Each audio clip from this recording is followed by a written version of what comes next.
બુલેટિનમાં આપનું સ્વાગત છે। હું છું અક્ષય। બુલેટિનની શરૂઆત કરીશું ડાંગમાં ધર્માંતરણ સામે બજરંગબલીની ખબરથી।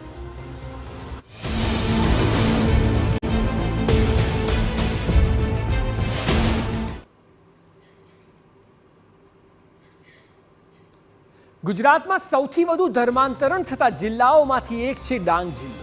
આમ તો જિલ્લા પર કુદરતના આશીર્વાદ છે, પરંતુ અહીં વર્ષોથી અલગ અલગ ક્રિશ્ચિયન સંસ્થાઓ દ્વારા ધર્મ પરિવર્તન પણ થાય છે।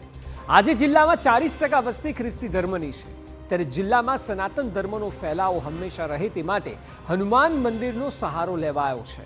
આપને થશે કે હનુમાન મંદિરનો સહારો એ કઈ રીતે?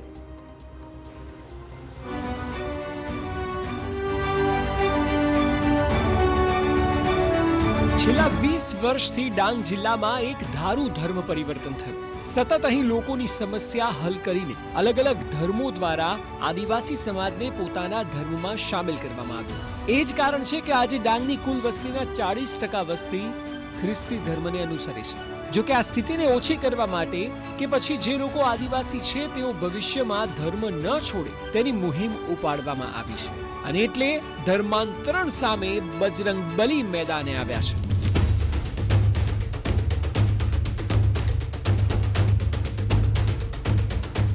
ડાંગ જિલ્લામાં સનાતનના રક્ષક હનુમાન।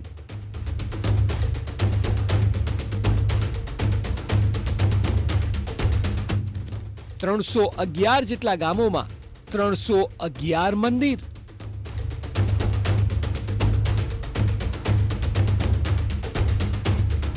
હવે આપને થશે કે આ આખોય મામલો છે શું?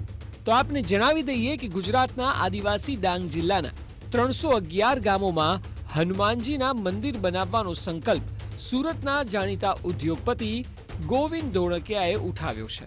આ મુહિમને તેઓ દ્વારા હનુમાન યાગ નામ આપવામાં આવ્યું છે। 311 પૈકીના અનેક મંદિરો તૈયાર થઈ ગયા છે, અને જે બાકી છે તે આવનારા 2 વર્ષમાં પૂર્ણ થવાની તૈયારીમાં છે। સૌથી પહેલો સવાલ એ થાય કે આખરે તેઓ આ મંદિર કેમ બનાવી રહ્યા છે? મંદિર બનાવવાનો વિચાર તેઓને કઈ રીતે આવ્યો? જરા સાંભળો।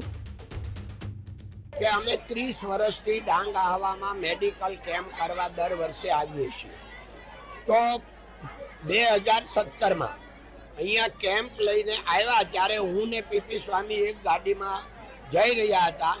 એક ગામના પાદરમાં હનુમાનજી મહારાજની મૂર્તિ એક ઝાડને થળીએ પડી ગઈ। તો મેં સ્વામીજીને કીધું, સ્વામીજી આપણા ભગવાન આમ કાંઈ આકાશ કોઈ ઘર વગરના બેહી રહે, આપણે ઘરમાં રહી કેટલી વાત યોગ્ય? તો સ્વામીજી કે કોણ કરે આવું? તો બહુ બધું કરવાની જરૂર છે, મારાથી બોલી જવાનું, આપણે કરીએ। તો એ કે આવા તો 300 ગામ છે, આપણે 300 કરશું। બસ આ બધા સેકન્ડમાં ડિસિઝન લેવાના। એમાં હું નહોતો બોલ્યો, મારું ડિસિઝન નહોતું, એ હનુમાનજી મહારાજનું, ભગવાન શ્રી રામચંદ્રજીનું ડિસિઝન હતું, એણે મારા થકી બોલાવ્યું। આ તરફ પીપી સ્વામીએ કહ્યું કે ગામમાં મંદિરો બનવાથી અલગ અલગ અનેક સમસ્યાઓનું સમાધાન આવ્યું છે। ગામના લોકોને તેના અનેક ફાયદા પણ થઈ રહ્યા છે। જે ફેરફાર થયો છે એ પણ 2 નમૂન છે। આજે સ્વાભાવિક છે કે આદિવાસી પરિવારોની અંદર દારૂનું વ્યસન બહુ સહજ હોય છે, પણ મંદિરના માધ્યમથી ઘણા પરિવારોની અંદર આ વ્યસનો દૂર થયા છે। ઘણા ગામોમાં દારૂ ગાળવાનું પણ બંધ થઈ ગયું છે, જેથી ગામમાં શાંતિ, કુટુંબમાં શાંતિ સ્થપાઈ છે, અને આર્થિક જીવન ધોરણ પણ આપોઆપ એનું બદલાયું છે। ગણેશ ચતુર્થી આજે છે તો ગણેશજીની સ્થાપના મંદિરમાં થાય છે, નવરાત્ર ત્યાં થાય છે, હોળી ત્યાં આગળ થાય છે। અચ્છા, ગામમાં જાન આવે તો જાન પણ પહેલાં મંદિરમાં બેસે, પછી લગ્ન કરવા જાય, એટલે તમામ રીતે। બીજું કે બાળકોને રાત્રે વાંચવું હોય તો પણ ત્યાં વાંચી શકે, ત્યાં સૂવું હોય તો સૂઈ શકે, બપોરે રમવું હોય તો રમી શકે। એટલે કોઈ પણ જાતના ભેદભાવ વગર, કોઈ નાત જાત ઊંચ નીચ કોઈ પણ ભેદભાવ વગર મંદિરનો સાર્વજનિક રીતે ગામના લોકો ઉપયોગ કરે, અને એ હેતુ હતો। જો કે એ સિવાય પણ અલગ અલગ સંગઠનો આદિવાસી વિસ્તારોમાં સતત કામ કરી રહ્યા છે। લોકો હિન્દુ ધર્મને વધુમાં વધુ જાણે અને પકડી રાખે, એ સાથે ધર્મનો ફેલાવો થાય તે હેતુ છે। આદિવાસી વિસ્તારમાં ખાસ કરીને ધર્માંતરણને રોકવું જરૂરી તેઓ માને છે, અને એટલે આ સંગઠનો આ પ્રકારના પગલાં લે છે। મારું સંગઠન તાપીથી વાપી આદિવાસી વિસ્તારોની અંદર ધર્મ જાગૃતિ અભિયાન 7 વર્ષથી કરી રહ્યું છે. એને અંતર્ગત અમે દર વર્ષે ગણપતિ ઉત્સવમાં ગામડે ગામડે ગણપતિ મૂર્તિ નિઃશુલ્ક અમે આપીએ. એને લીધે લોકોનું ધર્મને પ્રતિ જાગૃત થાય અને ઘર વાપસી થાય.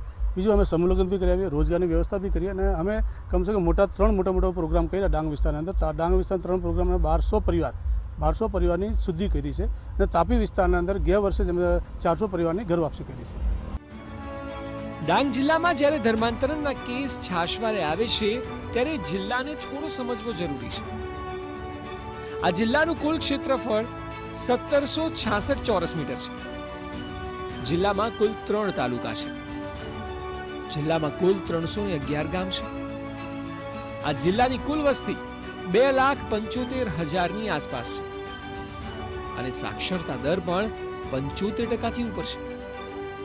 આ સ્થિતિમાં જો 40% આદિવાસીઓ ખ્રિસ્તી ધર્મ અંગીકાર કર્યો હોય તો લગભગ તેમની સંખ્યા 1,10,000થી પણ વધુ થાય. સવાલ એ છે કે આખરે કેમ થાય છે ધર્મ પરિવર્તન? કેમ બહોળી સંખ્યામાં આદિવાસીઓએ હિન્દુ ધર્મ છોડ્યો? પાયામાં કયું કારણ રહેલું છે? શું હનુમાન મંદિરો ધર્મ પરિવર્તનને અટકાવશે? આ સવાલો થવા ખૂબ જ સ્વાભાવિક બાબત છે, કારણ કે 40% વસ્તી હિન્દુ ધર્મ છોડીને ખ્રિસ્તી ધર્મ અપનાવતી હોય ત્યારે કેટલીક હદે મનોમંથન તો હિન્દુ સમુદાયના પ્રત્યેક વ્યક્તિએ કરવું પડશે. રોનક જાની, TV9, ડાંગ.